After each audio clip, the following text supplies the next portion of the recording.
Times have been tough, no doubt about it. Tough on all of us. But you know what? So be it.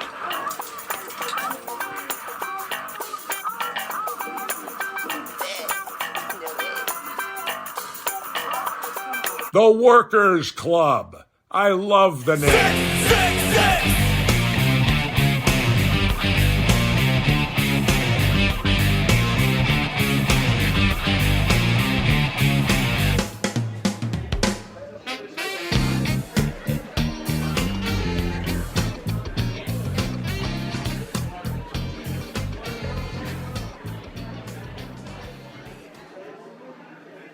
Are you ready for this? Are you I've got 3, 6, 9, 11, but okay. I've got I got about 9 or 10. I thought you were going to say, I have here lotion. When I said, are you ready? And you're like, yeah, I have my lotion. I've got my candles. I got nervous. But I just told the wife if she wants, she can put her ear next to the door and get hot as I talk about Brock Lesnar making Dean Ambrose's cum slut. Oh, boy. Yeah, we might have the same one pulled up. We'll see. Well, hang on. Svavko is very prolific, or Skavko. Yes. They write I like every day. Well, he's got like quartets of stories. I appreciate them. Yeah, he's got a whole universe, lore. He's got original characters, which I was being dumb again. I was like, man, Orange Cassidy's in a lot of these because it was tagged OC. Ooh. And no, OC means original character. I was like, damn, that dude, they love writing about him. I didn't do that much work. I wish I could have found a really remote wrestler in one of these. I think Baron Corbin was like the most remote. Yeah. I have a Carl Anderson one. Oh, yeah. It's funny which guys get picked. But yes, we're going to be reading wrestling fan fiction erotica. And I love this stuff. I love... man, my thing used to be, you do a long drive with me, you're driving, because I don't like driving, I'm going to be reading penthouse letters out loud. The writing, the story, the situations, same thing with the things that come out of these stories. Yeah, it's questionable. It tells you about who's writing it. It makes you wonder about who's writing it. And, if they've ever actually been with anybody before, what's their experience level, what their proclivities are. And then, I was telling a guy at work about it, and he was like, who are these people that write? I don't know. Who are people that write fan fiction? I think it's always pretty clear. Well, not pretty clear. I feel like I don't know. Have you ever written fan fiction? No. Yes, okay, good. I don't know if we should be disgusted with these people, but it is a thing of like... No, you are. Fan fiction is not anything to respect. I just picture somebody that's just such a fan, they don't want the stories to stop. I was just going to say, I feel like men are writing the one where all the women have penises. Okay. And I feel like the women are writing the men being gay for each other. I don't know why I think that, though. That could be totally wrong. Now, I don't... I always just picture somebody just working out what they actually are into. Oh, yeah. So how do we want to review these? Just thumbs up, thumbs down? Half chub, no chub? I like that one. Yeah, we can go on the chub scale. Okay. You're going first. I'm going first. I have a couple poems too. Oh my god! In honor of Lanny Poffo.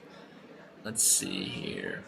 And I picked one that's not sexual. Oh, or they're just friends. It's called Sunflowers. Okay. I'll break up the sex with that one when we need it. Okay. We've gone too far. Okay, so then we got to start here with, we just got done with this book. Brett's story. I forgot to Brett's look up story. Brett. There's a lot of Brett and Sean. You know, on the old stream, we did the where Sean encounters Took the on the entire Hart Foundation. yes, the entire Hart family. I can't remember. Did Stu get some shots in? Oh man, no, but Brett. I just remember Brett was very concerned about working safe. Yeah, that's right. So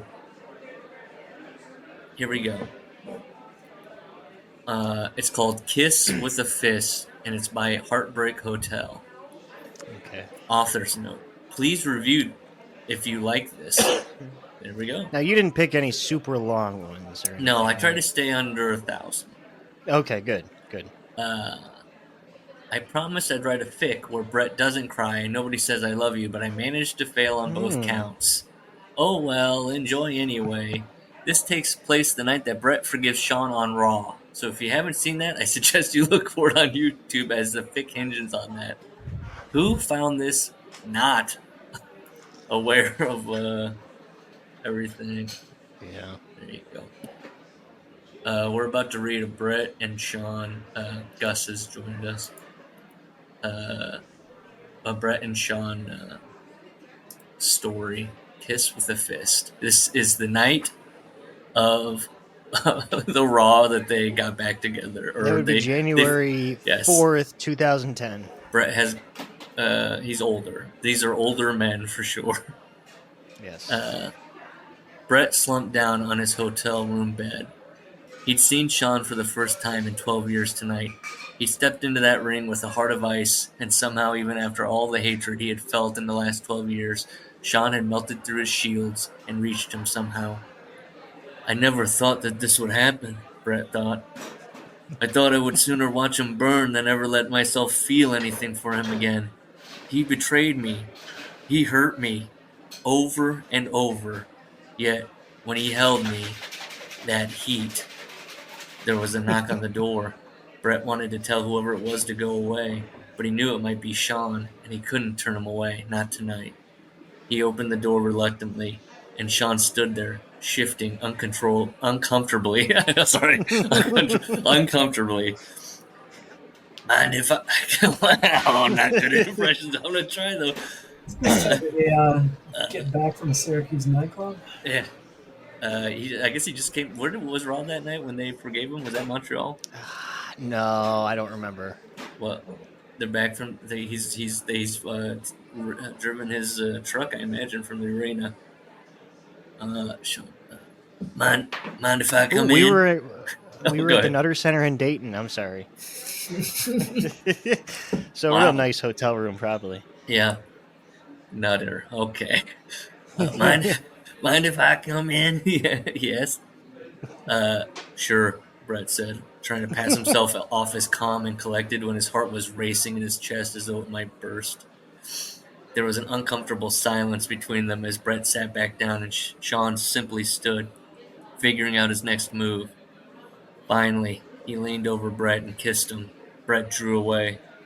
You think you can just walk back into my life just because of what happened on Raw? You think 12 years of resentment just vanishes in a few hours?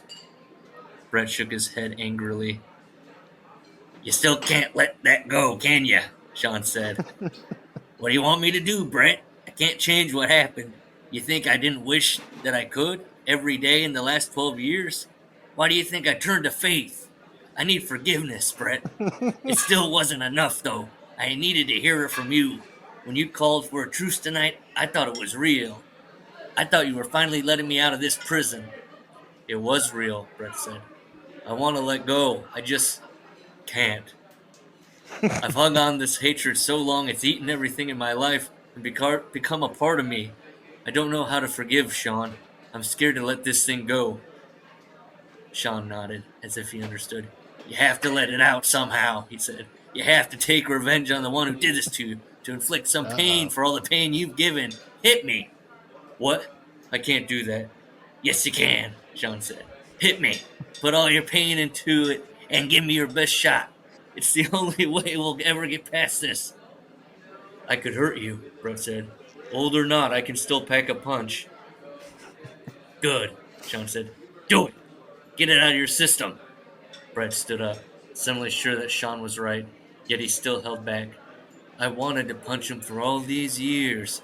Wanted to make him bleed, end his career, anything to get back at him. Why is it so hard now? Sean saw Brett holding back. I don't regret it, Brett, he said, provoking him. You screwed yourself back then. You thought you were too special to drop the belt to me. Brett hit Sean with his might, all his might, knocking him to the floor. He stood for a second, stunned, before rushing to Sean on the floor. Brett held him in his arms. Blood trickled down Sean's face from a fresh cut in his forehead. Sean, I'm sorry, shit. I'm sorry. Are you okay? Sean managed to smile and put his hand up to Brett's face. Brett's eyes were filling with tears. Sean pulled him down into a kiss, and the tears fell onto his face. Brett didn't back away this time, but instead let Sean draw him into the kiss, tears mingling with blood. They parted reluctantly. Feel better now? Sean asked. Brett nodded, so choked he couldn't speak. Sean stood up and took Brett in his arms. I don't know who's saying this. I guess Sean. It's okay, he whispered. Let it all out. The tears didn't come. Instead, Brett backed Sean up into the wall, kissing him furiously and pulling at his clothes. Sean moaned at Brett's touch, hands roaming up his chest, hands he thought he would never feel again. Stop, he said. It took all of his resolve to pull Brett's hands away when all he wanted to do was submit to their touch. You don't want this? Brett asked. I have a wife and kids now, Sean said. I'm a born-again Christian. I don't do this kind of thing anymore. You kissed me first, Brett said. I wanted things to be right between us, Sean said. And God, it's not like I don't care about you or want you. I just shouldn't. My girlfriend wants to get married, Brett said. Probably this summer. He shook his head. I know we shouldn't be here. I know people could get hurt and that we should move on, but I want you one last time, Sean, just so I know we're all right. Sean closed his eyes, but he could still feel the pleading in Brett's. He took a deep breath. He could feel the pounding in his head and the blood drying on his face where Brett had hit him just moments before. All right, he said, but this is the last time. After this, I go back to my family, you go back to yours, and we never speak of this again. Brett nodded his head in assent. All right, good job. And Sean leaned in to kiss him again. He let Brett put his hands back on him and moaned as Brett ground his hips into him. They pulled at each other's clothing, naked before each other once again in only moments. They were older now, but it didn't matter to either of them. There were new lines, new scars to explore, and neither of them hesitated. Sean let Brett take charge. He could still feel a little of Brett's rage in the way he kissed and touched him. I knew the older man needed this. He let himself be pinned down to the bed as Brett prepared him. He sighed as the Brett's cool, lubricated fingers entered him. I wonder if he was going to hit with the hitman. The Brett's cool, lubricated fingers entered him. They had always been like this, fire and ice, though now the roles had been reversed. Back then it had been Brett who had been cool, calm, and collected while he burned with reckless desire. Now Brett burned with anger while Sean had pulled his life together and settled down.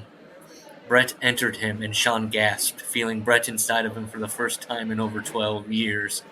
Brett fucked him hard, the residual anger turning to passion as he kissed Sean, enjoying the taste of the man he'd hated and missed at the same time.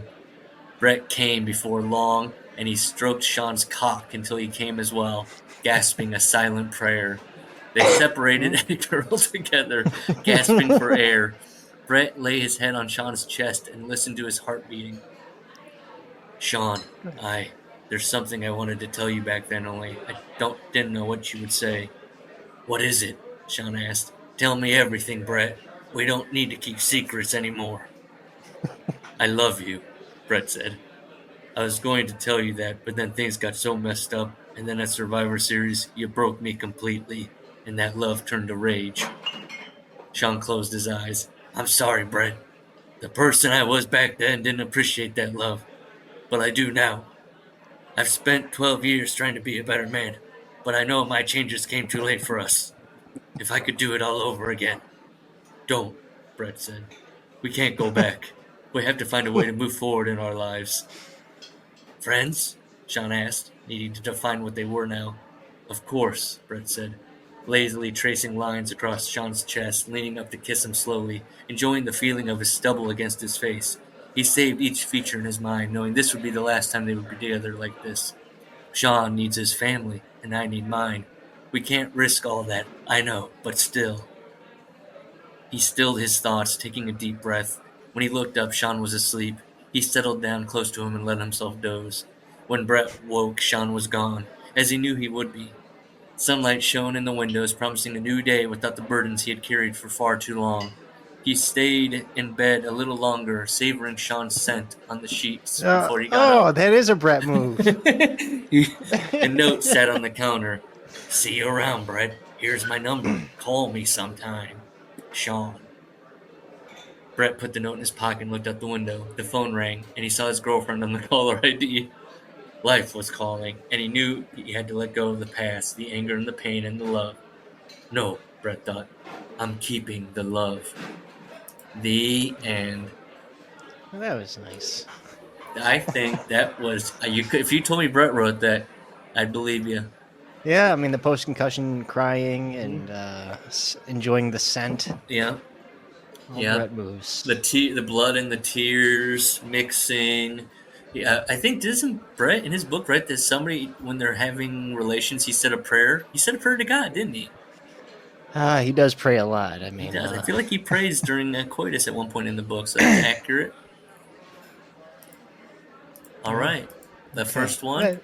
That's a slow starter. It's not going to... It wasn't super dirty. They're going to get more vicious. Okay, good. All right. What do you got? I got a Kevin Owens one. Oh, boy. Fresh. It's part of the Cardinal Direction series, North, South, East, and West, by our friend Skavko. Wow. So for each direction he travels, Kevin Owens has sex with a different rat. Wow, okay. So this is North.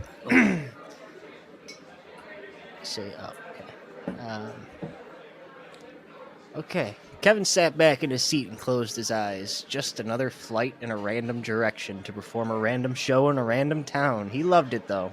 Mm-hmm. He loved everything that came with his job, even the travels. Excuse me, a voice said. He opened his eyes and stared into the bright blue eyes of a woman. She wore a pair of red, heart-shaped sunglasses, so a Shawn Michaels mark. Nice. That she had pulled down her nose to be able to look at him over them. Her hair was short and light brown, and she had put it up with a lot of gel to make it look messy, yet chic. Yes, he asked. I'd like to get into my seat, cutie, she said.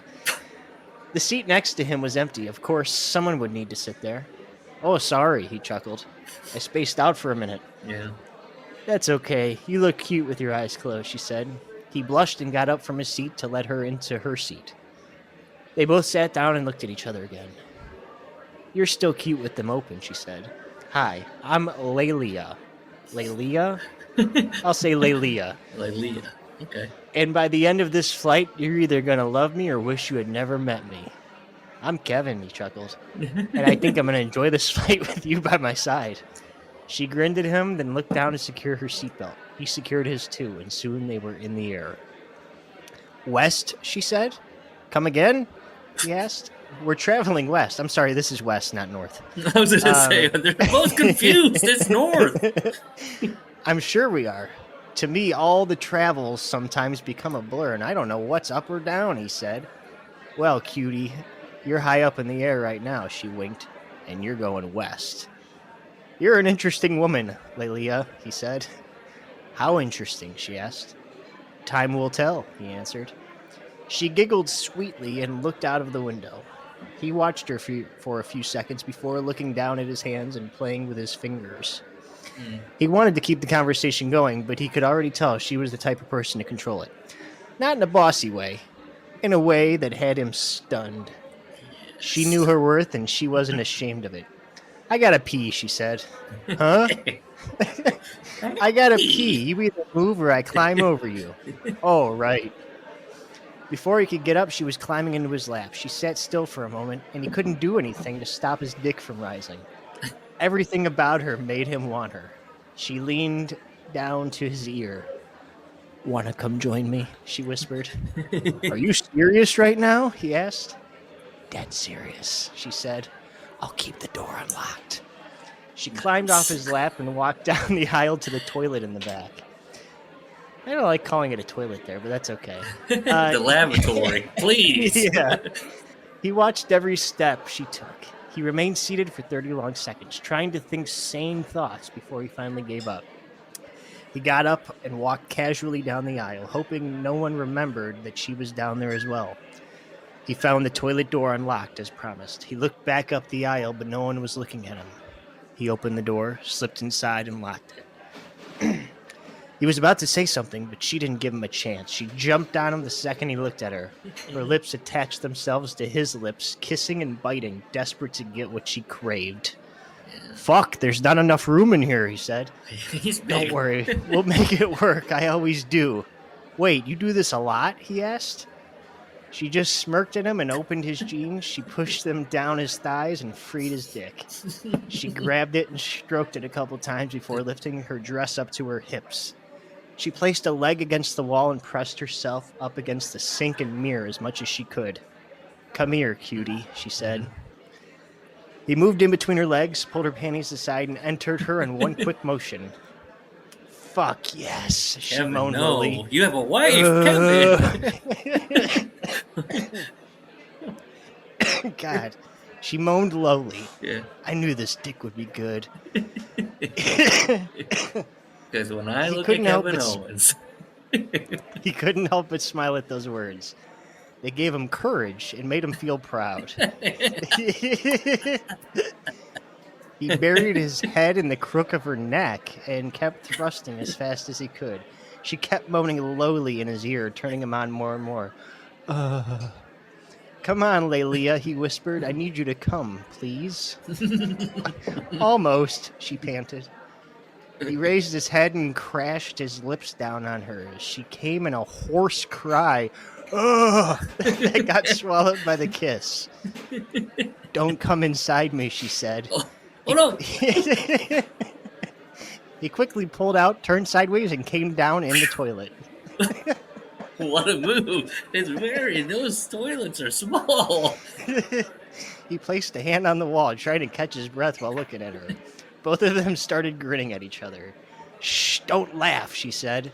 That was fucking awesome, he said.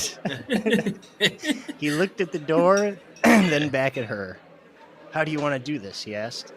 Same way as we came in. I leave first, you follow a half minute later. It works every time, she said. Every time, he asked. She pulled her dress down and stood up on her toes to give him a quick kiss. Yes, cutie. Every time. Whoa. That's that. So she does this a lot. Yeah, a lot. What? I'm trying to picture the woman that's doing this every time they're on a plane with strangers. There has to be one, right? Statistic, there's one. Would you trust with somebody if you heard that? You're like, wow, this is crazy. Oh, I'm sure it wouldn't stop, but I'd have questions. Yeah, I think Kevin just has questions. I don't think he's judging her. Yeah, I just want at least maybe the number at the very least, just out of curiosity, morbid curiosity. Let's see. That was Kevin Owens. Man, Kevin Owens, why him? He's a family man. Why pick him? I didn't even read the 3 other directions that he fucked in. Yeah. Okay, now this might be a comedy. But we'll find out what you feel. It's called, because I was looking for specific wrestlers and stuff like that. See what was out there. You know, like you said, if it was like, really? So I think this came up because it said Chavo Guerrero. Okay. Okay, this is under Romance and Spiritual. It's called Forever Forlorn by blah, blah, blah. Okay. And okay, here we go. It was written in 2013. Given why this scenario is happening. CM Punk was sitting alone in his locker room, scrolling through his Twitter feed, when suddenly a red-faced Big Show burst through his door, swiftly followed by the Great Khali, with nothing to cover his erection but a little pink tutu. "Let's play, bitch," they said in unison. Before Punk had a chance to react, the two intruders were already hosting him up above their heads and gracefully removing his trunks. They then released their grip on the terrified individual who has claimed to be the best in the world, and he fell to the ground with a thud, giving his attackers just enough time to strip themselves of their singlet/ballet wear. "What do you want with me?" sobbed Punk, dreading what was about to happen. "Bitch, on your knees, I want a piece of that mouth," said Big Show. "Yeah!" agreed Khali. "No, please, I'll do anything but the..." Punk was quickly cut off when Show's 56-inch cock, that's like 5 feet almost, That's almost 5 feet, thrust into his mouth and down his throat. He showed no mercy as he quickly began to thrust in and out of Punk's wet oral cavern, grunting out his appreciation. The force that Show was using in this face-fucking made Punk gag constantly, tears rushing to his eyes as he tried to fight back the pain of having his throat used so roughly. Khali just stood at the back of the room and repeatedly sang the Happy Birthday song. "You're a dirty fucking whore, aren't you? That's how you managed to keep that fucking title of yours for so long, you little fucking bitch. I fucking hate your stupid little guts. Keep sucking on that shit, slut. That's right, worship me. I'm glad you don't have the title anymore. Now you'll have to suck us all off again to stay out of the mid-card." Big Show relentlessly taunted Punk whilst he tore up his throat with such mammoth power. After a while, Show got bored. He called Khali over for the real show, to which the Punjabi playboy responded with a "Raw! Yeah!" They roughly shoved Punk on his hands and knees, and the Second City Saint spluttered out pleas of mercy, which could hardly be heard due to the face-fucking he'd just been forced to take. They both shoved their massive dicks into his puckered pink hole at the same time, which made Punk let out a scream which shook the walls of the locker room. He was in total agony at this point and just wanted it to be over. He closed his eyes and took the pounding as the two enormous men behind him thrusted in and out of his ring of muscle with blistering speed and strength, which shouldn't be physically possible due to the size of these men. His asshole was a bloodied mess, and as they finally spilled their gooey white strings of semen into his hole, he laid limp and cried, trying to will the pain away. Then the two men each pulled out a small box of their own, leaning on one knee and facing Punk. "See, Punk, will you marry us?" they said together. "Fuck yeah, I will, bitches," Punk joyfully cried. The end. Wow. Yeah. All right. Where was Chavo Guerrero? I was just going to ask that. I do not know. False advertisement. Yeah. That was fine. Yeah, it was... God. I'm trying to think. I think a man wrote that. Yes. And I think he doesn't like CM Punk. He really likes Khali. It's like Ali, yeah. I have a poem about Scott Levy. Okay. I won't read that one. It's more of it's one of those like visual poems where the lines spell out Scott Levy, and her email is ravensgirl41@aol.com. Nice. What's a good one here?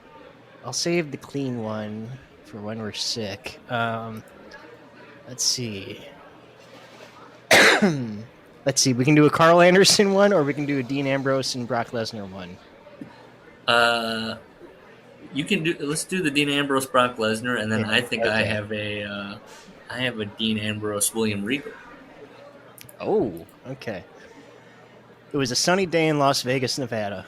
Dean Ambrose was sitting on his balcony drinking coffee when suddenly he heard the doorbell ring. He got up and went to answer the door. When he answered the door, we're being redundant. I feel like ripping apart these people's writings. Feel free. I know, sorry. When he answered the door, he saw none other than his boyfriend of 5 years, Brock Lesnar. Brock, what are you doing here? Dean asked, surprised.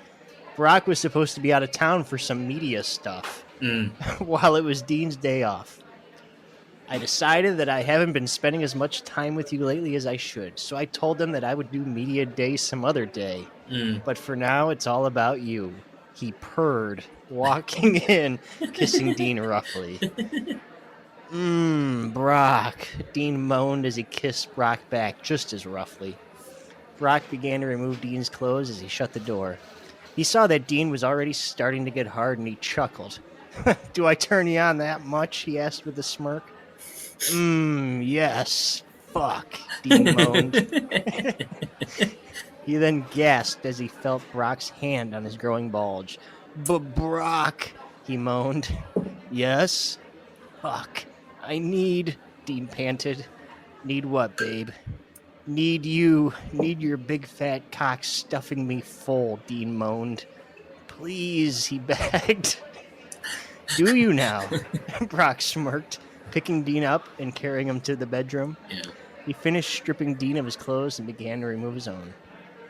Nice. Dean looked at Brock's hardened length, licking his lips. Okay. Brock saw him do that and chuckled. Do you want to taste me, you dirty slut? He lightly slapped Dean across the face. Look at you, your dick twitching as I slap you. You love it when I hurt you, don't you? Dean merely nodded, almost drooling at the sight of Brock's leaking cock. Oh. He reached his arms out and grabbed onto Brock's dick, stroking it slowly, earning a gasp from the older man. Dean, he moaned.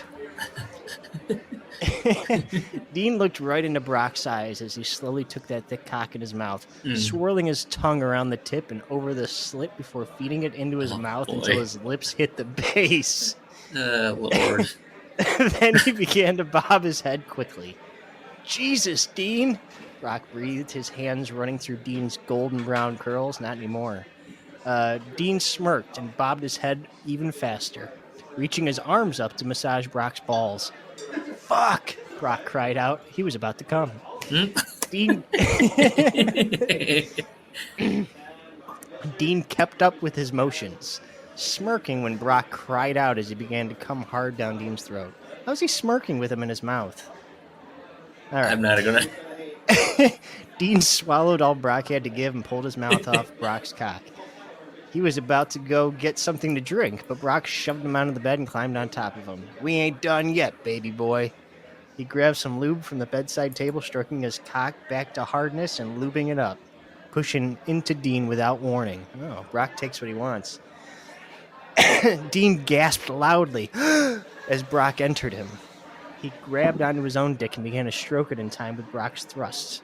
Brock smirked and slapped Dean's ass as he fucked it, his sweat dripping onto the younger man. Loud groans from both men filled the room, and he grabbed Dean's throat, squeezing it just a little, enough to turn Dean on it even more. Oh, boy. After several minutes, Dean could feel himself growing close. Brock, I'm close. Come for me. Be my fucking cum slut, Brock purred. Dean couldn't hold back. He screamed Brock's name as he began to come hard, his cum squirting all over the bed sheets. Brock followed close behind, filling up his lover with his warm seed. Panting, Brock pulled out of Dean and collapsed next to him. Fuck, I fucking missed that, he admitted. Dean nodded in agreement, yawning. Did I wear you out, baby boy? He chuckled. Dean nodded. Sleep, baby boy. I'll be here when you wake up. Dean cuddled up close to Brock, falling asleep quickly, and Brock soon joined Dean in dreamland. Oh, that's sweet. Yeah, it was. This seemed like somebody trying to figure out what sex is and what an interaction would look like if you had feeling like there's always these little things in these things that are written where it's like it's you're thinking about the architecture of things and they don't quite match up. Yeah, you're just like, I think if I had a girlfriend I'd say this and then she would say this. Let's see. Daddy's Here by Other Lucis. I thought of this last night after watching Raw. This was thrown together rather quickly, so there might be some errors. I've never written any sort of D&D kink fic, so please bear with me. As he watched the screen in Gorilla, he just had a feeling. The facial tics, the spastic mannerisms. He could feel the ever-growing frustration inside of Dean. Sure, to the average person, he didn't look any different than normal. His style of wrestling was a chaotic, brawling sort of thing, but Regal could see the subtle differences. This was not the wrestling of a man who was currently in control of his emotions. Ambrose was always in control of everything he did, except when something was gnawing at him. He was typically a laid-back man, so if something was actually getting to him, Regal knew it was serious. His suspicions were confirmed as soon as the ref counted to 3 and the announcer declared Cena the winner. The boy looked utterly defeated. He'd gone out to answer the open challenge on a whim, standing up from his seat backstage and marching out with a sense of purpose. He'd been having trouble getting wins lately, and after his loss at Mania, he had been feeling particularly irritable. Regal shook his head as he watched his protege walk to the back. Sure, Dean had accepted the friendly hand slap of Cena like everything was okay, but Regal knew him better than that. Dean burst through the curtain muttering obscenities under his breath. He paced around, tugging on his hair, his head aimed at the floor. One of the other wrestlers approached him and put their hand on his back in an attempt to console him. Regal frowned, knowing that it was a bad idea right now. "Fuck off!" Ambrose yelled, spinning around and shoving the guy in the chest. He turned on his heel and stomped away out of sight. Regal knew what to expect later that evening. It happened every time he got like this, like clockwork. Regal relaxed in the armchair that decorated his hotel room, reading a book. It wasn't a particularly interesting one, but it was something to pass the time. He was still dressed in his suit, as it was going to be expected. He glanced at the microwave clock. 1:24 a.m. He usually didn't take this long to come around. Regal felt his body relax when there was finally a knock at the door. Upon opening it, he was greeted by bloodshot eyes and messy hair. Oh dear, he looked particularly rough. Perhaps it had been worse than he previously thought. Without saying a word, Regal stepped aside and let Dean inside. He scanned the boy's body as he walked into the room. His clothes were wrinkled and dirty. It looked like there were some holes in his tank top. He clearly did not change out of his ring gear after he stormed off earlier. It didn't surprise William in the least. He had no idea where Dean had been or what he'd been doing for the last 3 to 4 hours, nor did he really care. It wasn't his business. This moment right here, this was his business. He closed the door behind him and quietly returned to the armchair. Dean was standing still, or as still as he could stand, wringing his hands on the hem of his top. William noticed there was dirt around his fingernails. The dear boy was definitely in dire need of a bath. Dean kept his eyes close to the ground, barely looking at the man in front of him. He shifted his weight from side to side and mumbled something softly. "Did you say something, dear boy?" Regal asked. His voice trailed off incoherently. "Dean, use your words. You know how I dislike it when you mumble." "I need you," he finally responded. "You need me?" "Yes." "I need you, Daddy. I need you to comfort me." William could see the bright red color spreading through his cheeks. Seeing the sweet embarrassment in him was remarkably endearing, and Regal had never been able to say no. "Come here," he instructed, opening up his arms to greet his dear boy. Dean sat down on Regal's knee and leaned back against his chest, trying to become as small as possible and get swallowed whole by his daddy's embrace. "You've been feeling upset lately, haven't you?" William asked. Dean put his fingers in his mouth and nodded. "Those losses have been tough. Tell me what they make you feel, sweet boy." "Like I'm a sucky wrestler. Like I'm not going anywhere." I can't do this. See, it's fake. "You listen to Daddy. You are a wonderful wrestler. You are going to reach the top at your own pace. That was brave of you for going out there to fight Mr. Cena. I know you wanted to prove your worth to yourself and everyone else. You may have lost, but I was so proud of you. I'm still proud of you, and I love you." "I love you too, Daddy." "And thanks. That's nice. I'm feeling better now." Oh, sorry. Okay, then. Let's get you in the bath. You have made quite the mess of yourself, young man. No. William's eyes widened in surprise that Dean would disobey him right now. Dean seemed to be surprised himself. I'm sorry, Daddy. I need you to do one thing for me first, then I'll be good and take a bath. What is that? Dean grasped at William's tie and tugged on it, leading Regal to lean down to listen. I need you to make me feel good. William looked a bit concerned. Are you sure you can handle it right now? Dean nodded, and for the first time all day, William saw him smile. Okay, but it has to be quick. It's late, and you need to get to bed straight away after your bath. I promise, Daddy. William wrapped one arm snugly around Dean's waist while he used his other hand to unbutton the boy's jeans. He managed to pull the pants down to the middle of Dean's thighs and pull his already hard cock out of his boxer briefs. You're quite the naughty boy, aren't you? Dean nodded sheepishly before he inhaled sharply as William slowly rubbed his thumb over the head of his cock. William wrapped his hand around his boy's length and began to stroke up and down. He nuzzled his face into Dean's shoulder, gradually speeding up his hand as Dean's noises got louder. William tightened his grip, and his fingers became slippery as more pre-cum leaked out of his cock. Dean dug his fingers into Daddy's thigh, his sign that he was close to the edge. It's okay, let it all go. You're safe. I've got you. Dean cried out as he came all over Regal's hands, squirming around in his lap. William helped Dean stand up and pulled his jeans down the rest of the way, holding his waist as Dean stepped out of them completely. Regal stood up and moved around to face him before leaning in and kissing his boy on the forehead. Go take the rest of your clothes and wipe up while I go draw you that bath. And don't worry, I'll always keep your favorite rubber ducky in my suitcase, just in case. Oh.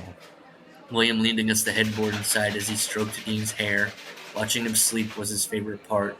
He knew that in the morning they'd both go back to being simply colleagues and friends, but he wanted to cherish these moments while they lasted. I do love you, my boy, he whispered. The end. He didn't mention that in that AEW promo when he came in. I know. I wonder if the guy who wrote that was like, holy shit! That was nice. It suited Regal well. Yes. He's a gentleman.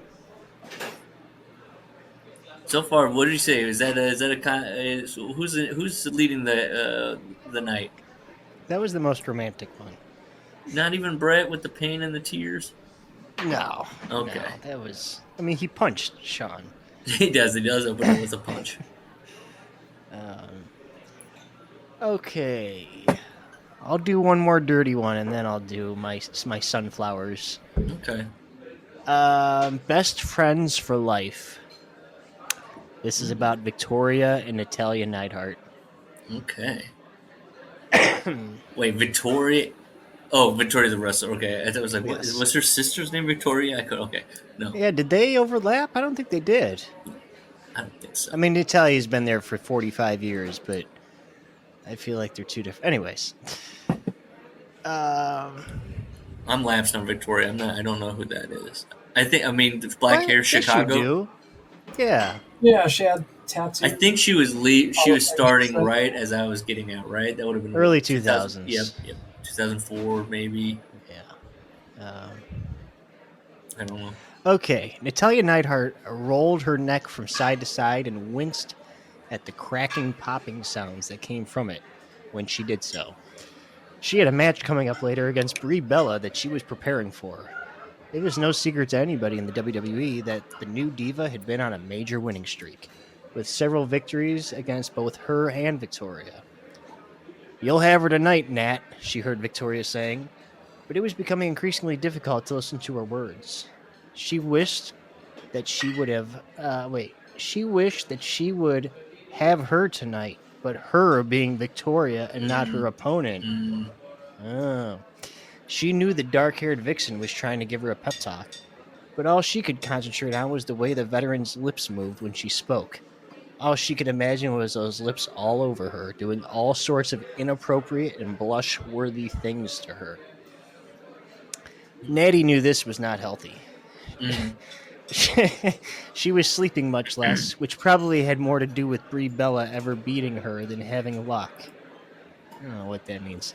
But her mind couldn't shut off at night. It was doomed to think of Victoria until the moment her alarm went off every morning. They were very close.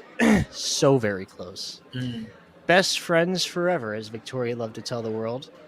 So the fact that she was fading in and out while her best friend talked to her, nodding her head and yepping in the right moments, just caused her to feel even more guilty. But her mind couldn't take it anymore. It wasn't content with reality, and it started to zone out completely and think about what she really wanted to happen. Victoria. Now this part is in italics. Victoria stopped in mid-sentence, forcefully pushing the redhead back into the set of lockers while attaching their lips together. They kissed passionately until their tongues found each other. Victoria's hands groping any exposed flesh she could just for gratification. Fingers slid underneath the waistband of her tights, the digits quickly slipping under the silk of her panties and roughly pushed into her. Silk panties? Under her wrestling tights. The third-generation superstar moaned out in pleasure, her head jolting back, not even caring that she Jim just Ross hit it wrote against... this? What the fuck? Not even caring that she just hit her head against the lockers. Victoria nipped at the flesh of her neck as she removed the garments and continued to thrust in and out of her at a rapid pace. One finger, then two, followed by, oh God, three, pounding into her wetness as the heat... I was in on this one. How many fingers are we going? Pounding into her wetness as the heat in the building seemed to be rising at an alarming rate. Her back and hips arching off the lockers, only to slam back into them microseconds later to match Victoria's thrusting while a thumb began deftly stroking her throbbing clit as she continued to moan out her approval. She rocked her hips back and forth as every inch of her body tingled with the pleasurable sensations. This is in the locker room? Yes. Oh my goodness. They're standing up, I think. She's got her against the locker. Yeah, oh man. But nobody's coming in. When's Stephanie come in? Hang on. Okay, I'm sorry. It seemed like it was never ending. Her fingers didn't slow or stop. If anything, the tempo increased. It's a typo. Wet digits pumping into her slick Oh, I don't like this description. Hang on, I'll read it straight, but I don't like it. Wet digits pumping into her slick heat over and over again. I mean, sure. Okay. Her thumb furiously rubbed down onto Natty's swollen clit, and she whimpered as her orgasm drew closer. She's pouring hot. She thrust her back into... she thrust her tongue back into Victoria's mouth, needing to kiss her again as she was quickly unraveling. That's it. Come for me, baby. Victoria urged her on in that commanding voice. That was all it took for the redhead to lose control. Again, Natalia's not a redhead. Okay. I don't know. She's got pink highlights in her hair, but she's... Okay. With a loud groaning, fuck, she hit her peak, shuddering against the lockers that were holding her up and slumping forward into the strong arms of her lover. Fuck, Natalia shouted, her eyes tightly shut. Hey, are you all right? Victoria asked, knocking against the locker and stirring Natalia from her thoughts. Yeah, I'm fine, she said, trying to get over how real it seemed. Are you sure? What were you thinking about? Oh, how badly she wanted to tell her, but she knew that she never could. Just angry over the fact that she's beaten us so many times. It just gets me worked up. But now I'm confident about my strategy. So it was all a dream. It was the inception or the Dallas of wrestling. I was like, where's TJ? He's not in the women's locker room. I'm going to give you a choice here. Yeah, I don't know about that heat line. That was... Slick heat. Hot. Yeah. Let's see. I'll give you... Roddy Piper, Ric Flair, Ooh. Michael Cole, Roman Reigns,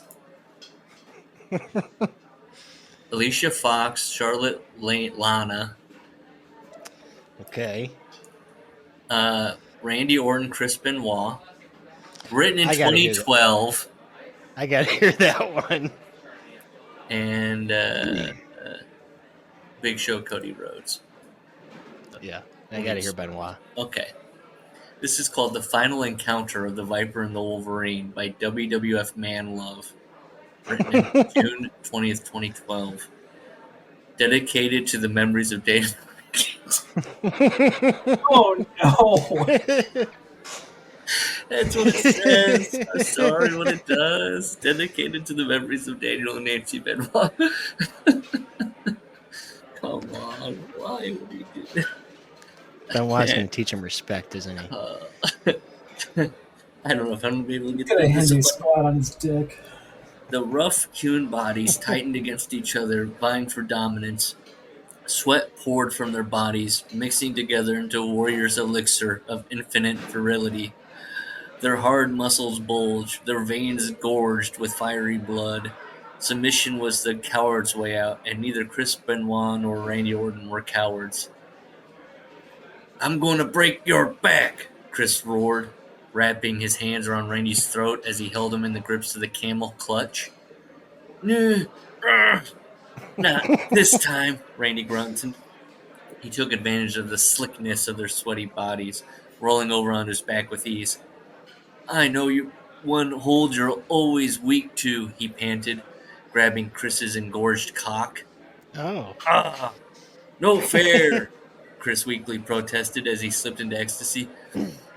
"You leave me no option." With his free hand, Chris extended his middle finger, flipping him off. "What's that supposed to do, offend me?" "No, I always told you I could make you submit with one finger." Chris plunged the outstretched digit into Randy's tightly clenched rectum. Randy's member instantly stood at attention. "Bastard," Randy sighed, loosening his grip on Chris's pulsating cock and surrendering to the stronger man's sexual furor. Chris pumped his arm rapidly, inserting and withdrawing his finger into and out of Randy's anus with reckless abandon. "Keep that up and I'm going to splatter all over your brute face." "Shut up," Chris said, cutting him off as he jammed another finger into the now gaping rear opening of Randy Orton. He slashed a thumb across his throat, signaling that the end was near. Using the same hand, he took Randy's dick in a fierce grip and jerked it violently, now using both arms to manhandle the legend killer who robbed him of his World Heavyweight Championship belt. Randy convulsed in the throes of ecstasy. I'm gonna..."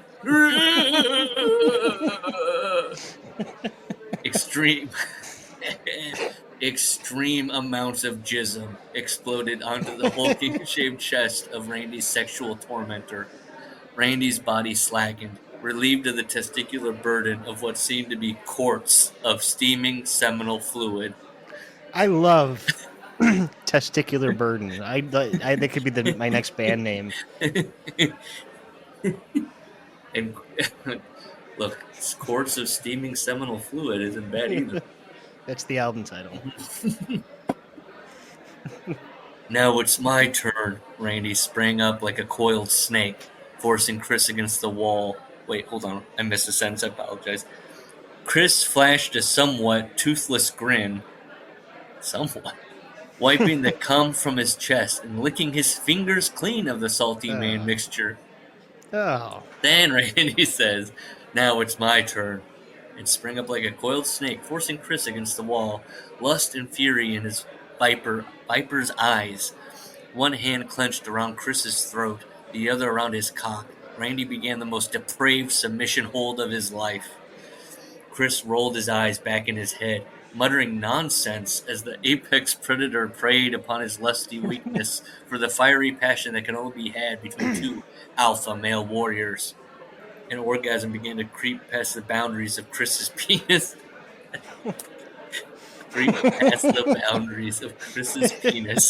And across his testicles, his sphincteral passage tightening immensely.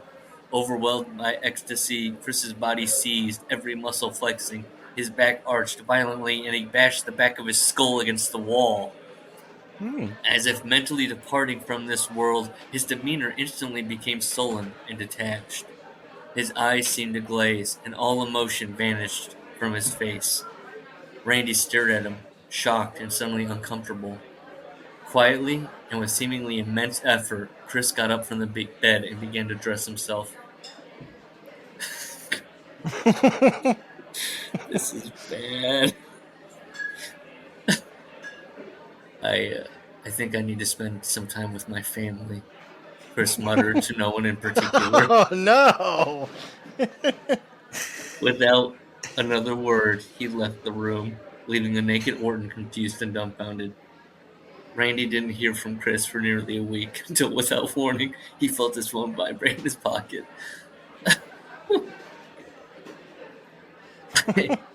I always cherished our time together. The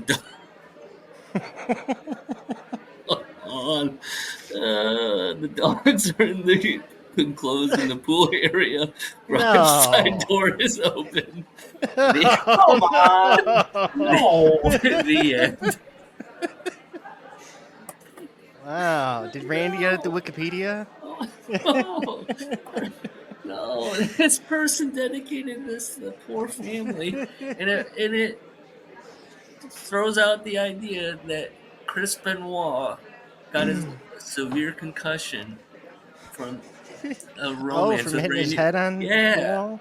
Yeah, it turns him into a murderous zombie. And this was what, 2012? So yes, this person had a lot of this guy time had, to like, think about 4 or this. 5 years to ruminate on this. Yeah. Ask themselves if this is a good idea and proceeded. You ever have a good idea and you're like excited about it, and then that guy rushed off to his computer and was like, You know what I liked in a writerly way? The first time he calls it an anus, and I'm like, this guy's using just scientific words. Yeah. But then it evolves into a sphincteral opening. yeah. Oh man. He holds back Yeah. and then gives you the colorful language later. Yeah. What was I'll approve that one. The salty man mixture? That's okay. Steaming seminal Yeah. fluid. That's pretty sunny. That's yeah. Well, the testicular, what was it? I already forgot. What was it? Yeah, hold on. His sphincteral passage. It's before that. Oh, it's before that? Oh, man. What was it? Well, relieved of the testicular burden. Ah, that's it. Yes, the quartz left, and that was the burden. Man. I can't Okay. top that one. Yeah, that one might be the... I'll do my last dirty one, and then I'll hit you with some short poems in the sunflowers one. Okay. So this is the Carl Anderson one.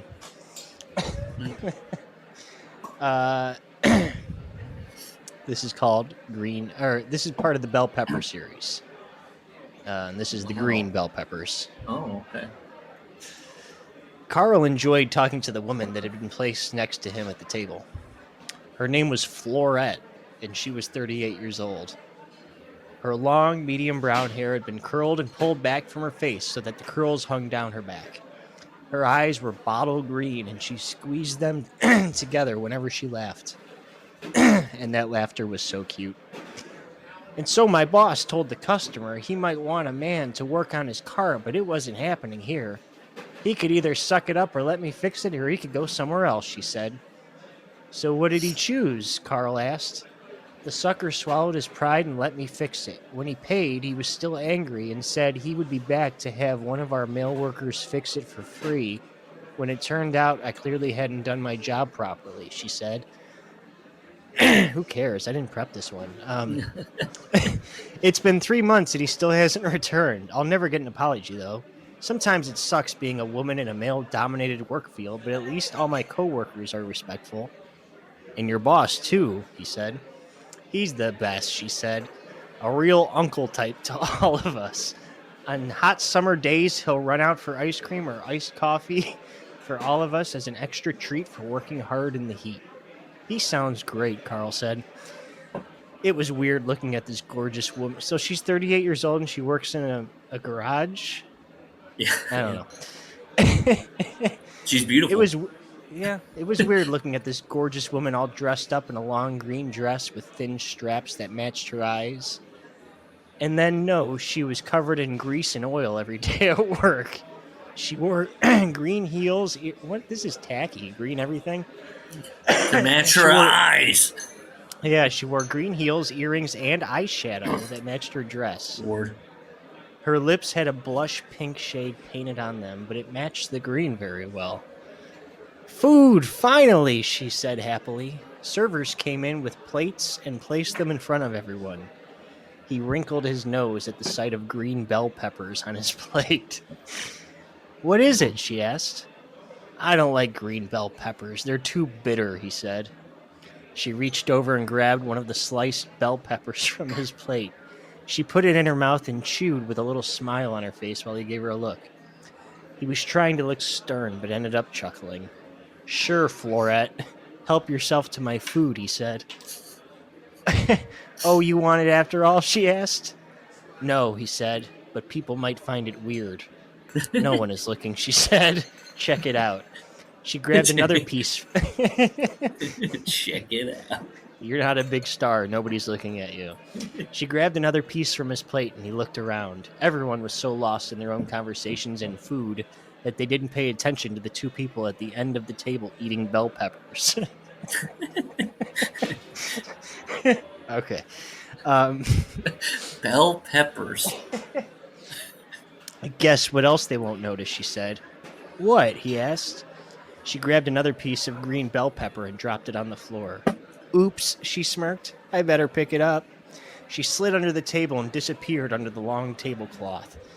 He picked up his glass of wine to take a sip and nearly choked when he felt her hands on his thighs.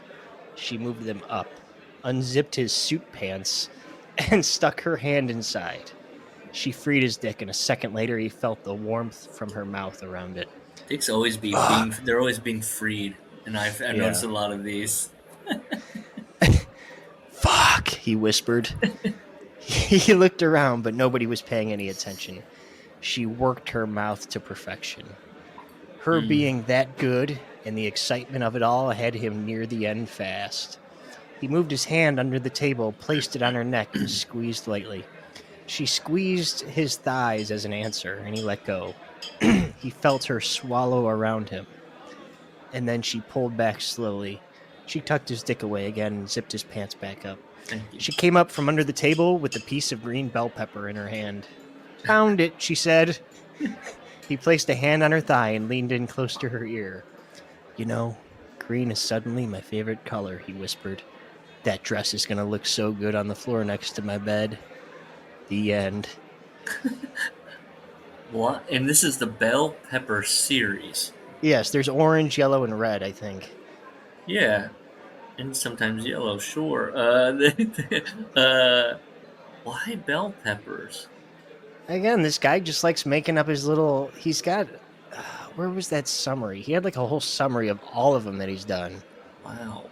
Like there's a Jay Uso wine trilogy with different colors of wine. What? This guy is a visual storyteller. Yeah, Green this Russian man, woman, Skavko, whatever. It doesn't really say. No, I noticed that. I noticed that user as well on the Oh, I like. page. Okay, I didn't even read the summary. 4 colors of bell peppers. 4 stories.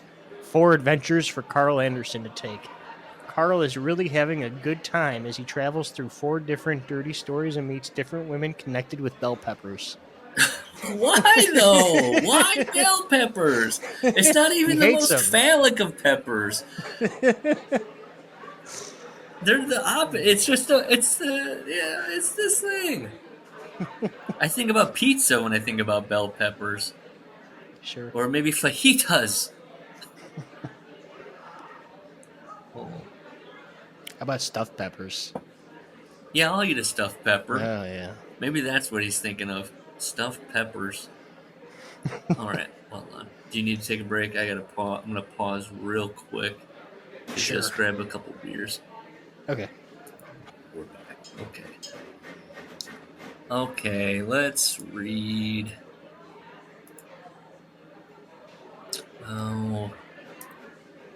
I'll tell you this: the Roddy Piper one and Ric Flair is my longest one. Okay. It's just so. Why? Let's do. Oh. Let's do Roman Michael Cole. Do you want to do the women's one? Want to change it up with some women? Sure. That's also long, but Wow. it's Do something shorter. okay. Do something short. Yeah, I just got short shit left. Okay, then let's just do. Let's do Michael Cole, Roman Reigns. It's called "Big Dog Eats My Ass" by Stilito, a Stilito production.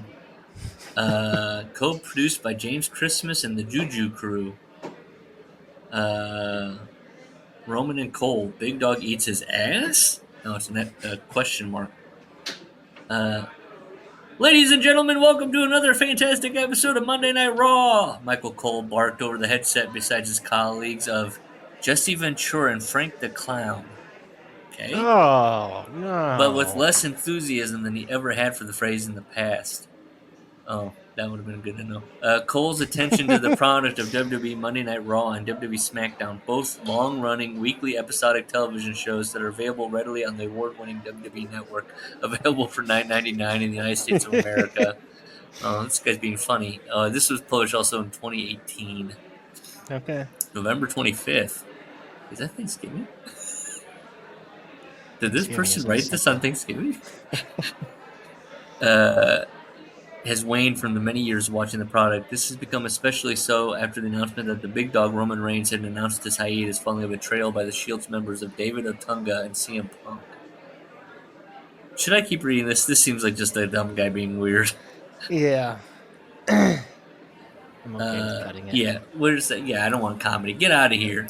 Get out of here. Pick with something. that. I'm gonna read you a short. Now, this was written, this is very odd, and when I read it, you'll understand. This was written in 2020. So this is called During a Blonde WWE Divas Massage. Okay. It's a poem.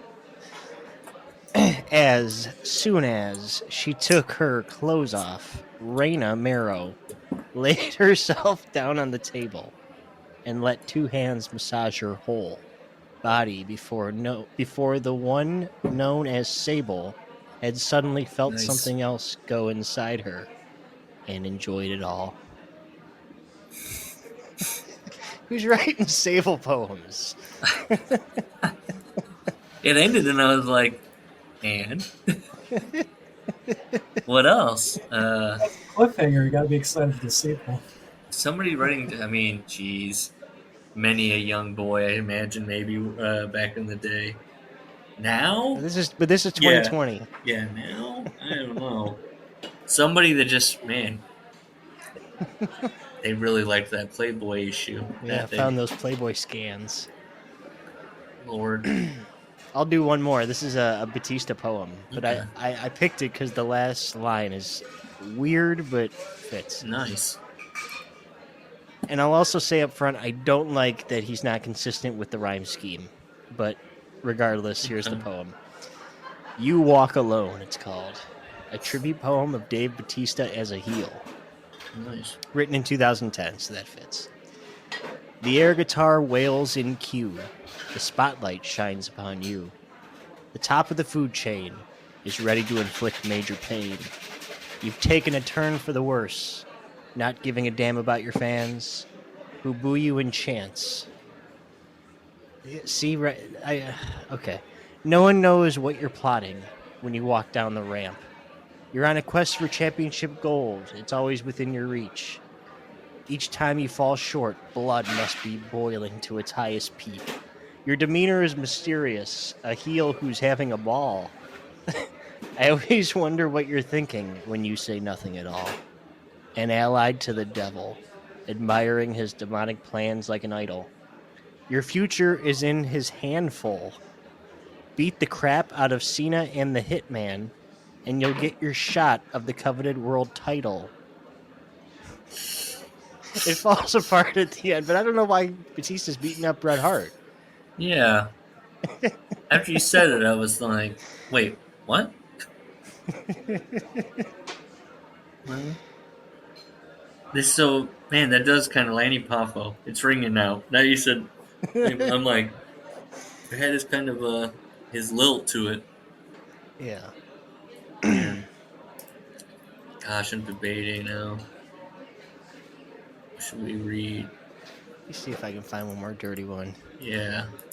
Who's your favorite wrestler? Ruin that person by finding. Oh, jeez. Is Dean Malenko on here? I'm gonna be real sad. I think Dean is in one of them. I think I did see Dean, or it didn't come. I hope couldn't his remember. work rate is. There's well some where represented. they came up, but the word count was so long that I was like, no, I can't do that. I did find a 70,000 word one. Just sick people. Oh my god! But you, man, that's a lot. Yes. For the, I mean, to be like devoted to this. Okay. Man, it's between Roddy Piper and Ric Flair and the women. Hang on, this guy uploaded this, okay? Okay. Techno guy. Mm-hmm. This is it. I would not mind having Lita body slam me in front of all my friends. But it's written in a poem, so it kind of slants outwards, but still. I'm glad he felt the need to upload that. Yeah. I'd say, you know what? At least they have an outlet. Maybe if that guy had to bury down his Lita body slam thing, he'd turn into some kind of killer. Okay. Mm-hmm. Okay, I got my last one. It's Dolph Ziggler and Bo Dallas. Okay. Well, yeah. I'll just summarize these. I had one called Spicy Lentil Soup. Okay. Cool. But it's just Roman making his girlfriend some spicy lentil soup because she has the flu. Now, did they go into detail on the recipe? Yes. He does say I put extra curry and garlic in it. Is that what's in spicy lentil soup? I mean, I'm thinking of curry, and I'm thinking of... I'm not a food guy, so... I mean, what was mulligatawny? He's not making mulligatawny? He's making spicy lentil? Is mulligatawny lentil? I don't know. I know I like mulligatawny. I know that. And then the other one I had was sunflowers. Finn and Bloomy have been through a long, hard period. He promised to plant her sunflowers once they got through it. Today, he's out in the garden planting a fence of sunflowers all around it. Things are finally starting to look better. So maybe it's part of a series, but he literally just plants sunflowers. Why? These people. Maybe, okay, on the website that we were going to, there's a thing called crossovers. So you can go wrestling, crossovers, and then maybe see if there's anything that... but see, that's the thing. I was looking through these, and it was really... You got to find a short one, and then you got to find one that's a romantic one. But, most was cartoons, Oh, I see superheroes, characters now. Okay, I Harry didn't know Potter. I could search by wrestler. See, that would have changed everything. There's also, filters we can search by genre, character, rating. Yeah. Dean Malenko is not in the pull-down list. Oh. I was very upset that 1, Jim Ross wasn't. 2, that Hulk Hogan was only in ones about friendship. I think he's in one maybe, but then nothing happened when I kind of scanned through it. Wait a second. What happens in this one? It's an Eric Bischoff, Vince McMahon one, but I almost read that one. There's no sex in it. No, they're just looking over invitations for Christmas parties. Yeah. Yeah, it's very sweet. Garrett Bischoff's in here. Finley. Yeah. Gunner. Oh, the big Aces and Eights fans here. Yeah. Sin Cara 2. Yeah. Jack Gallagher, wasn't he revealed to be a sex pest of some sort? Yep. That's too bad. I liked his little gimmick. Yep. Yeah, he was good. I did find a Bray Wyatt one where he's dead, but he's I still saw that. doing. Yep. Okay. I saw one. He has a beer with Luke Harper. Oh, I don't think I saw that one. Yeah, I saw that one. Yeah. This one was Damian Priest summoning him by reading words out of a book. Oh, no. Dedicate it to his family. Yeah. You gotta dedicate it to the family. I feel like this guy came at the end of this, and that's why he didn't write more. All right, this is the last one I'm reading. It's very brief. Okay. It's an Ashley Massara one, so I'll dedicate this one as a memory. No. It's written by RVD Legs Trish. I don't know what that means. Good luck in your match, Trish, the blonde beauty said as she gingerly hugged the blonde bombshell. Even though it was very gentle, the hug still wasn't enough to stop Trish's and Ashley's breasts from pressing into each other lightly, and even caused the two divas to wince and groan. Why? Thanks, Ashley. Stay safe, Trish said as she stepped back from the hug and adjusted her top before turning to leave for the ring. She had a match coming up with Tori Wilson and wanted to make sure nothing went wrong. Strangely, Ashley wasn't scheduled in a match for tonight's Raw, so when Trish left, Ashley went and shut the door, turning around and leaning against the door. Again. Okay. She caught her she caught her breath a few moments, reflecting over what was going on. It was just as Ashley feared would happen.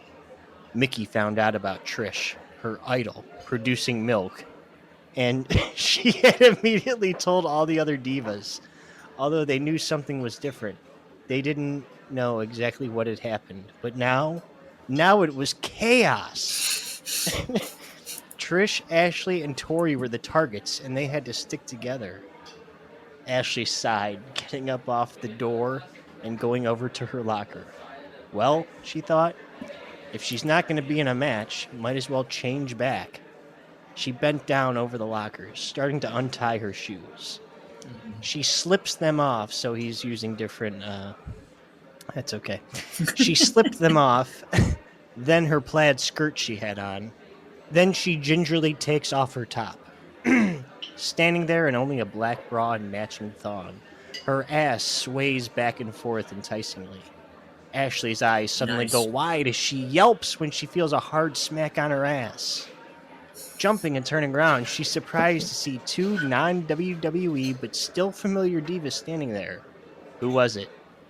It was Velvet Sky and Madison Rain from TNA. This guy's working something out. That's it.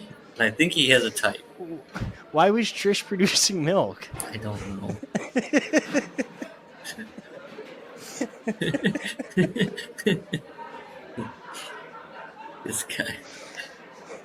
This guy was so hard when he wrote this. Yeah. So hard. I like whenever they say this is going to be reposted as part of a larger story, but there's never any other larger story. That's because they popped and then they're like, okay, that was it. Got anything else? Oh, geez, I thought there was going to be more. No, that's what I'm saying. That's once Velvet Sky and Madison Rain come in, he's done. So it was a cliffhanger. Wow. Yeah. I was ready for them to join in. I mean, do you want Ric Flair, right? Sure. Let's do it. Close it out here. Do it. Okay. We'll do it. This is the last one, so we'll do it big. 2012. House Show Shenanigans by WrestleFan 4. Okay. Oh, this one's... Rod paced the locker room, his annoyance extremely palpable. His brown boots made soft slapping noises against the concrete floor. He talked to himself loudly, as if his voice were capable of any other volume, and his words were made up mostly of swears. Around him, men were in various states of undress, a couple of them carrying on a conversation about barbecue sauce. In the nude, as if it were perfectly normal, from one of the beat-up toilet stalls came the occasional grunt, and the smell of sweat in the room was being accompanied by something worse. Piper noticed none of it. He was as used to these things as he was to the sun rising in the morning, but even still he had something else that was spinning the wheels of his mind into a frenzy. Ric Flair. He and Flair were best friends, but for months they had been on a rocky road. Their screaming matches in the ring were becoming the stuff of legend, and their screaming matches drunk on Crown after midnight through the papery walls of dingy hotel rooms was not quite as appreciated. Rod tried to hold his temper as much as possible, he really did. But sometimes the beast just broke free of its reins and let loose with a hellish roaring and thrashing of teeth, claws, and jealousy. He loved that man, and the last thing he wanted was for their friendship to break completely. The very thought of it made his throat go dry and his stomach cramp. He did not think that this was possible, no matter how much they argued. But then again, everyone has a breaking point. That's why Rod decided he would break Ric Flair tonight. Really, Rod had decided upon this on the fly. He and Rick were feuding in the ring, and the things Rod did to provoke, demean, enrage, and one-up Flair were almost always contrived hours or minutes before he found himself with a mic in his hand, and even more often, he simply came up with his magic on the spot. Tonight, Rod had given this some thought, meaning he had came up with it 10 minutes ago when he had seen Rick entangled with a blushing and babbling Ricky Steamboat. Rick had liked the boy for quite some time. He had really gained Rick's respect in their early feuds, and Rod could not take away from the dark-haired man that they were really something. That did not mean that Rick had to go and lust after the damn kid.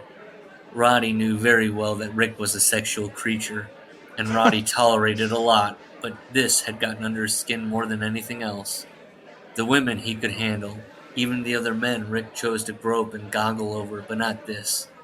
Rick had fallen over Ricky, and the boy had not even to try or even to want his affection and lewd advances.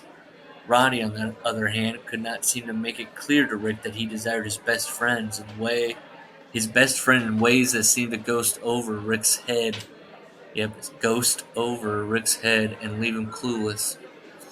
Roddy could not call himself skilled at wooing the same sex, as he had never done so, nor had he been inclined to do so until Flair. But he was certain that Rick should have caught on to his intentions by now. There was never anything in Rick's words, looks, or touches other than friendship, however, and it burned the hot flame of want even brighter with Roddy. Ricky did little to soothe it. Ricky caused Roddy to become consumed with his jealousy, and he became... I gotta check this text.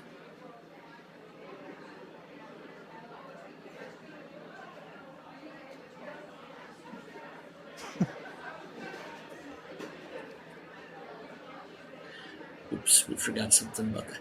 Okay. We'll put that in. Where was I? It's a sexual creature. Rick should come to the attention of it now. Ricky caused Roddy consumed. Okay, yeah. Ricky caused Roddy to become consumed with his jealousy, and he became more driven than ever in his attempts to get his meaning across the ring. So Flair's lusting after Steamboat, and Roddy's jealous? Yep. Okay. Of course, there was easier solution that Roddy could have just out and told Rick his feelings, but that too made Roddy's guts tingle up. Oh. Never mind. We did do that thing. But that made Roddy's guts tingle up, and his cheeks burn an uncharacteristic dark rose. For all his outgoing nature, he could not do this. Every time he considered it or tried to rehearse this plan of action in a mirror, he became tongue-tied, something he had formerly considered impossible, and his mind seized up on him. He just could not find the words or the way to express plainly to Rick what he wanted, so he was left with attempting to show him. So he was left with an attempting to show him, and Rick continued on his obliviousness. Oh my god, it's getting late. Obliviousness? Yes, correct. Obliviousness. Somehow, there was no more room for being subtle. Tonight, Rick would know exactly what Roddy wanted from him. So now we're on to the next little thing here. Rick was livid. His face was turning that shade of purple that only Ric Flair could obtain without having an aneurysm in the process. He held his favorite robe in his hands, dark purple with silver and gold sequins. Across the shoulder should have been the moniker Nature Boy in glittering sequins, but instead there was a gaping hole where it had been. Every curse word possible filled the small locker room as Rick ranted and raved and demanded to know.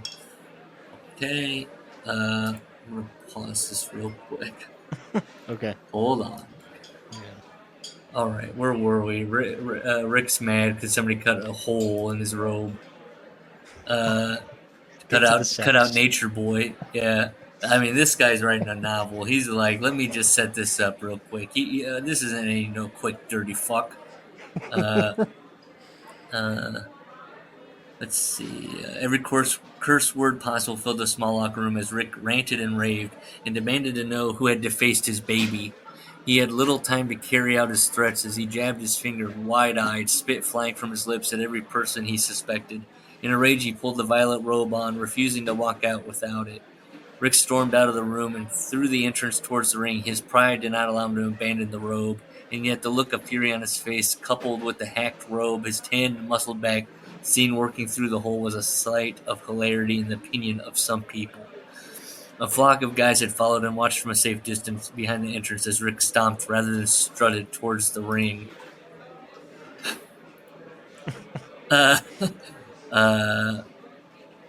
Rick climbed beneath the ropes and immediately grabbed a microphone. He shouted over the din of people who were cheering, laughing, and wooing. Rick tore around the ring, demanding, screaming, cursing, stabbing his finger at the smoke-thick air. Finally, there was an answer in the form of Piper strolling down the aisle. He stopped midway to grin at Rick, who now stood in the middle of the ring, completely seething. Jeers rang up from the crowd, and Piper was pelted with popcorn and beer cups. His red tiger shirt was quickly soaked through and clinging to his torso. He was grinning from ear to ear as he watched Rick rage. Piper gave his shaggy head a shake and pulled up the bottom of his kilt just a bit. A scrap of deep purple fabric could be seen, the tail resting against Roddy's thigh. Roddy grabbed the end of the fabric and pulled it free. He held the piece up as if reading it, and then he held it above his head with Nature Boy facing out so Rick and most of the crowd could see it. Rick threw his mic at Piper and stormed around the ring. In a rage, he grabbed the top ropes and shook them. He tugged. Are they working or is this a shoot? He tugged at his fluffy platinum hair.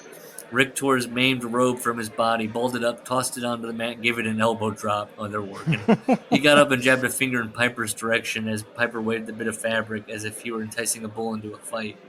Rick was clearly yelling and cursing Piper up and down, but the noise of the crowd was so great that his threats remained nothing more to Piper than comical, exaggerated mouth movements. Roddy wadded the fabric up and stuck it beneath his kilt again. He raised the tartan fabric to show Rick his bare white ass. The crowd was booing even louder, and Piper was being pelted with more beer. He could hear the shouts of those nearest to him. Roddy grabbed each end of the purple fabric and pulled it back and forth across his ass as if it were a towel and he was drying himself off. The crowd erupted even louder, and dented metal chairs clanked down around Piper's head. Rick dove out of the ring and ran for Piper, who had dropped the purple sequin material onto the dirty floor and spat upon it. Piper ground his boot down upon it, crouching into a fighting stance, and motioned with his hands for Rick to bring it on. The two locked up and began a battle in the aisle. The blows they traded were real and hard. Rick and Roddy were always real with each other and took no pains to be gentle, but this time Rick had descended into brutality. His punches were dealt to do damage, but Piper came back just as hard. At one point, the two were on the ground, rolling around in the popcorn debris and beer puddles, squashing paper cups as they brawled, their bare skins sliding around in the muck. Rick grabbed a handful of filthy, soggy popcorn and smashed it into Roddy's face. Grit and the taste of cheap beer raked across Roddy's mouth, and he spat, spraying Rick's bleeding face. Roddy flipped them, managing to get Rick on his back, and grabbed a handful of Rick's crimson hair. Roddy grabbed the piece of fabric he had cut out of Rick's robe, the piece he had rubbed across his ass, and ground it into Rick's face. More chairs hurtled down around them, one hitting Rod across the back. He rolled off of Rick, who crawled towards one of the chairs and grabbed it up. What is this, 2 stars so far? 3 stars? It sounds pretty heated. Piper scrambled. It's got juice. They got soggy popcorn. Is it nonstop non-psychology though? It might be. We'll see here. Piper scrambled to his feet, and Rick chased him around the outside of the ring with the chair raised up high above his head. Blood poured down Rick's face. and into his eyes. He swung the chair blindly. Piper tripped over his kilt, which had fallen around his ankles, and went sprawling.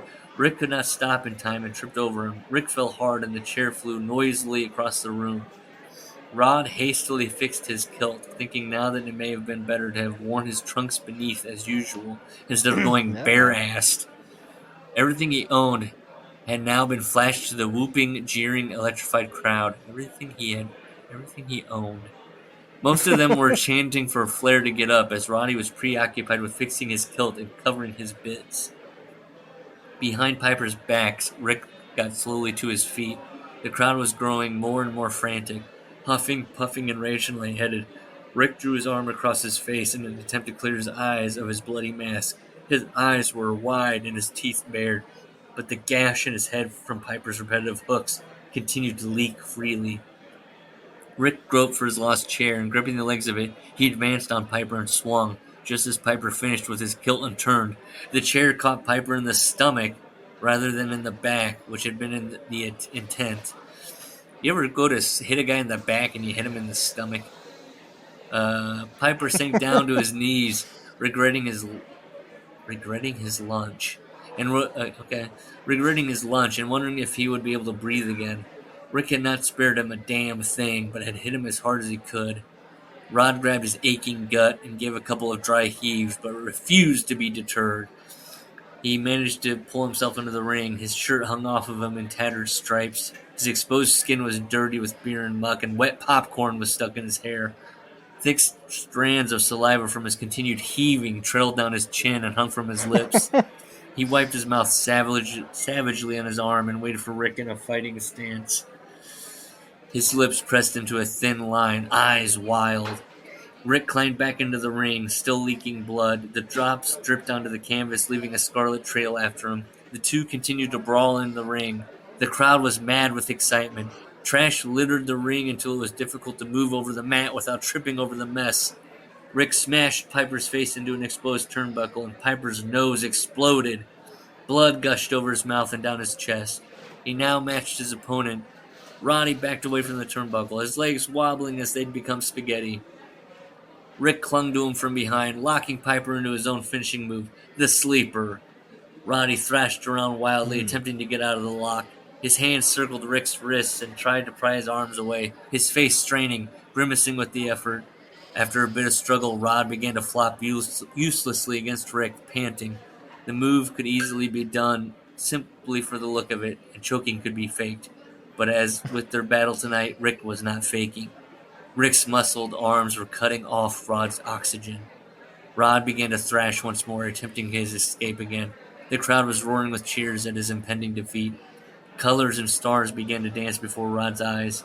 He gasped for breath and got a mouthful of the blood that still trickled from his busted nose. "I don't know what the fuck you thought you were doing tonight, Piper," Roddy heard Rick hiss against his ear. "But you crossed the line." Rick tightened his hold, and Roddy coughed and sputtered. He began to struggle again, his wilted body gaining a surge of new strength. Roddy grappled at Rick's face blindly. His fingers slipped in the mask of blood. His fingernails found the wound and bit into it, raking, tearing, bringing a roar from Rick. As the wound gushed even more, Rick let go of Roddy and staggered backwards. Piper flopped down onto his knees amongst the garbage, carpeting the ring and the echoes of booze all around him. Rick flailed back into a turnbuckle, leaned against it, and held his head as blood streamed through his fingers. Roddy pulled himself back to his wobbling legs, slowly coughing and choking on deep breaths. He sagged against the ropes, giving himself a small moment to recover, but he knew he could not waste time. The crowd was still flinging whatever they could towards the ring. The outside was littered with uprooted chairs. There's so many chairs. Roddy ran at Rick, spearing him in the gut against the turnbuckle. Roddy climbed up the second rope, straddling Rick, and grabbed a slippery handful of matted blonde-red hair. Roddy brought blow after blow onto Ric Flair, who finally managed to toss Rod away from him and back atop the growing heap of trash. Did Roddy just take a top rope to the outside bump? Rick staggered forward and landed a knee to drop to Piper, who grabbed his nose, which gooshed anew. Rick pulled himself up to his feet and strutted, with some difficulty, through the litter. that's in parentheses, around the ring, grinning through his bloody facade. Behind him, Roddy had gotten up to his knees and knee-walked towards the ropes. He hung onto the ropes and struggled to pull himself up on watery legs. Rick continued to showboat. Roddy struggled to stand, hanging onto the ropes, nearly toppling over them at one point. The crowd was wild, shouting, pointing, but Rick continued to show off. Roddy staggered forward, dropped to his knees behind Flair, and landed a low blow that crumpled Flair. Roddy sank down too, seemingly still weakened from the sleeper and the flow of blood from his nose. The two men lay in the trash, panting, sweaty, dirty. The rush of the crowd's noise blending into a wave of meaningless roar and washing over them both. Cups, cans, paper boxes, wrappers, and bottles continued to fly into the ring and fall like rain around them. Both men struggled to get up as they heard the ref counting. Both men got to their knees at about the same time. They grappled for each other, each trying to use the other to pull themselves up. In this struggle, Dave is so hard for this match right now. In this struggle, both men finally got to their feet, still clinging to one another. And then Piper spun around and locked Flair into the sleeper. The crowd exploded with boos and jeers. Rick stomped repeatedly on Rod's foot, grinding his heel in. Roddy did not seem to even notice it. He tightened his hold. Flair sputtered and struggled. He pushed backwards, attempting to throw Piper off balance. Their feet tangled with the trash in the ring, and the two toppled backwards. Piper flipped over the top rope and landed in a heap on the outside, with a crash atop the rubble of garbage and folding chairs. Piper rolled around on the floor as Rick leaned back against the ropes, panting and bloody. The ref had begun to count again. Roddy struggled to his knees and crawled towards the edge of the ring, where Rick still hung limply against the ropes, his back towards Piper again. Roddy crawled towards the ring with a maniacal leer on his face. The ref continued to count.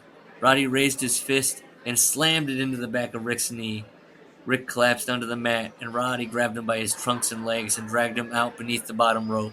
The roar of the crowd was deafening as the two men brawled on the outside, not caring about countouts anymore. This had gone beyond the need for one man to obtain the 1, 2, 3 and have his hand raised as victor. Rick and Roddy fought their way up the aisle and finally out of sight. They were greeted by a cluster of their co-workers and friends who immediately pried them apart from each other. Greg Valentine and Tully Blanchard held Piper, who continued to struggle, as Jack and Jerry Briscoe held Flair, who was raging and spitting every swear word known to man. Men crowded around to watch, egg on, or help attempt to control the flailing wildcats. At last, each man was subdued. Rick was held down by Jack, Jerry, and now, yet Jay Youngblood and Ricky had joined in. That had only infuriated Piper further, but he was also subdued with four men, Greg, Tully, and the added effort of Ole Anderson and Wahoo McDaniel. After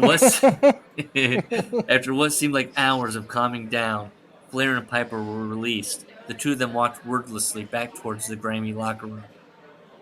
Their co-workers and friends hung back, talking amongst themselves and giving the two men a wide berth. Rick went straight to his locker and peeled his trunks off. His hair was stuck up with dried and clotted blood. His face was still a mask of it. The two of them were sore and filthy. Roddy watched Rick quietly. He knew the blonde would want to talk sensibly now that the two of them were alone. Rick grabbed a towel and a bar of soap and shut his locker. He turned to face Piper, his blue eyes blazing still. "All right, Pipes," Rick said, in the calmest voice he could muster. "What the fuck was all that about?" Rick grabbed his bar of soap and his towel dangled from his bloody hand. "I want you to stop fucking around with steam." Rick cut across Roddy immediately. "You're kidding me! This is all over Ricky?" "Yeah, it was," Roddy exclaimed. "I don't want you to touch all over him and kissy and wiggle your pretty ass all around for him. Get it?" Roddy wiggled himself to accentuate the word. "No, I don't fucking get it," Rick's voice had risen. "I don't like it," Rod went on, running a hand through his messy hair and scratching at it. He gave it a shake. You... Rick narrowed his eyes at Roddy. "Wait a minute. You think my ass is pretty?" Rick raised one of his dark eyebrows. Roddy felt heat rush to his face, but he doubted Rick would notice the blush beneath the smears of blood. Well, you see, Rick? Rick stared at Piper, who was looking down at his boots sheepishly and scratching at his ear. Wow, Pipes. At a loss for words. I never thought I'd see the day. Rick stepped forward, tossed his soap and towel aside, and grabbed both of Roddy's wrists. Piper fidgeted. You're jealous. Yeah, you think? Roddy answered, though he still smiled boyishly. No, Rick said firmly. He gripped Roddy's dimpled chin and looked into his lively hazel eyes. Pipes, no. No, I can't. Rick broke away and paced, much the same as Roddy had done before their match. What do you mean you can't? Why the hell can't you? Ain't I just as good as Ricky? Roddy slapped his own chest, indicating, I'm your best friend. That's right, Rick said, jerking his locker open and rummaging around his duffel bag. He pulled out a bottle of Crown Royal, twisted the top off, and swallowed a long pull. The liquid burned down his throat. I don't want nothing ruining our friendship. You hear me? Getting involved the way you're talking about is just asking for disaster. Rick took another gulp. Besides, you know Ric Flair doesn't tie his boat off to one dock. I like to sail the wide open sea. Pipes. I don't anchor nowhere for too long. He looked long and hard at Piper and sniffed. I can't have you jealous over every other person I touch, can I? Besides, Pipes, man, you deserve somebody better than me. Roddy scowled. Nice. It never bothered me that you go after women. Rick, I wouldn't ask you to change or settle down. I wouldn't want you to do that ever. You wouldn't be if you weren't a whore. Rick tried. Look, what I mean is, you want a man in your life, Rick? I want to be that man. Roddy pried the Crown bottle away from Rick and held on to it. As for you thinking you're not good enough for me, you're perfect for me, Rick. I love everything about you, and I don't want Ricky pawing all over that everything. Pipes, I can't. If we weren't friends, would ya? Rick was quiet, and then after a few moments he nodded his head a bit. Roddy reached behind Rick and placed the Crown bottle onto a shelf in Rick's locker. He took Rick's hands in his and then held them. He rubbed circles over the backs of them with his thumbs. Rick, let me tell you something. Nothing you, me, or anyone can do is going to wreck our friendship ever. We're going to be old, broken men one day. That ring won't want us no more. Those people are going to forget our names. Stop. Please, Pipes, don't. Rick's eyes brimmed with tears and he choked. He did not want to hear this. He needed his ring and his fans, and he needed his Pipes too much to risk losing him. No, I'm not going to stop. That's the truth, Rick. It's hard, but it's the truth. And the truth is that even then, when people forget who Ric Flair is and who Roddy Piper is, I'm not going anywhere. Do you understand me? That team of wild horses couldn't drag me away from you. Tears spilled over Rick's lashes, leaving tracks against the dried blood. You sure? Rick asked in a small voice that hardly sounded like his own. I'm damn sure, Roddy said, and carefully he leaned in to kiss Rick's lips. It was a slow, exploratory kiss. It was not filled with the burning lust Rick was used to feeling when he kissed someone. It was not flowing over with his need to prove himself. It was not a kiss that would leave him numb and empty at the end of the night. It was not a kiss that he knew now he would ever get enough of. His hand reached up to gently graze Rod's cheek. His fingertips whispered against the evening stubble. Evening? Are we now getting a full sex scene? And we'll see. And traced down Rod's handsome jawline. Their tongues mingled. In no hurry to delve deeper. No struggle for dominance. Just a meeting, a tasting, trying, uniting. It was such a wonderful kiss. It not only shivered downwards to that needful place between Rick's legs, but it also poured into his chest and filled him with a warmth he did not feel he deserved, but dare not let go of. Roddy finally broke the kiss. Through their lips lingered close. Roddy pressed his forehead lightly against Rick's and closed his eyes. I'll buy you a new robe, he murmured, toying with a piece of Rick's sweaty, muck-caked hair. Oh. Rick's lip quirked up into a small smile. You damn right you will, he said, and he moved past Rod and grabbed his soap. Rick stood looking at him for a moment and then looked up to Piper.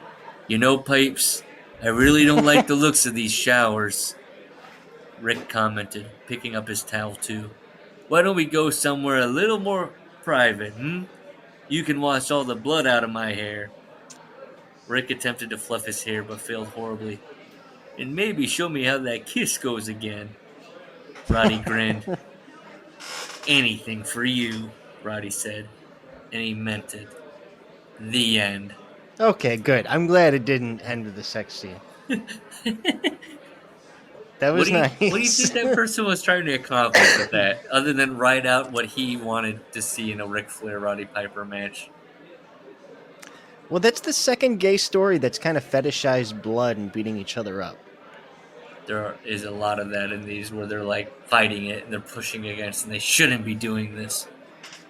And I've heard that in real life before too. So there you go. Yeah. So the fan fiction wrestling is just full of closeted men just working it out.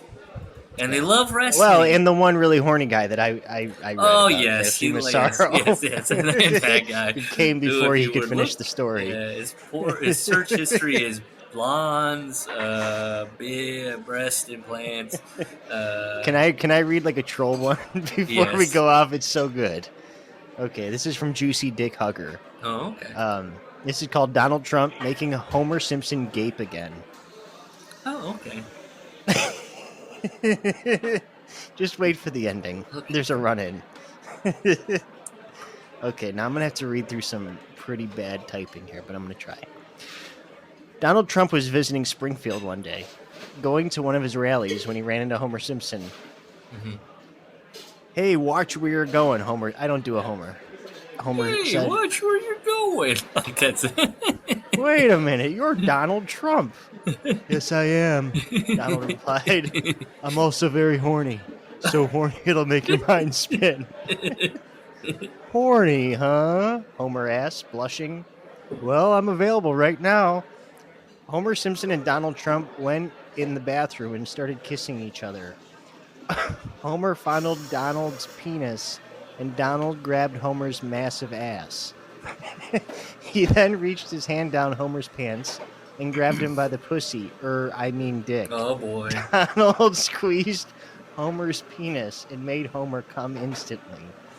Your cock is great, Homer, Donald said. It's good, it's big, it's huge, it's the biggest penis I've seen. Well, that's a compliment, Homer said, but I'm wondering if you'll do me a favor, Donald. Anything, Mr. Simpson, Trump said, dropping his pants. Homer then bent over and showed off his asshole. Can you make Homerica gape again? Homer asked. Gladly, Homer. Donald began to fuck Homer in the butthole, grabbing onto Homer's big love handles as he fucked Homer. Yeah. You gotta. First, I'm gonna make Homerica come again, he said as he stroked Homer's erect penis. Homer came instantly again. Come on, it should have been, I'm going to make Homer come again. Or is that later? You will never see that. There's only two paragraphs left. Then I'm going to make Homerica scream again. Donald thrusted Homer into the wall and made Homer scream in pain. Homer's butt was taking a pounding in his poo hole, penetrated in his shitter. Finally, I'm going to make Homerica gape again.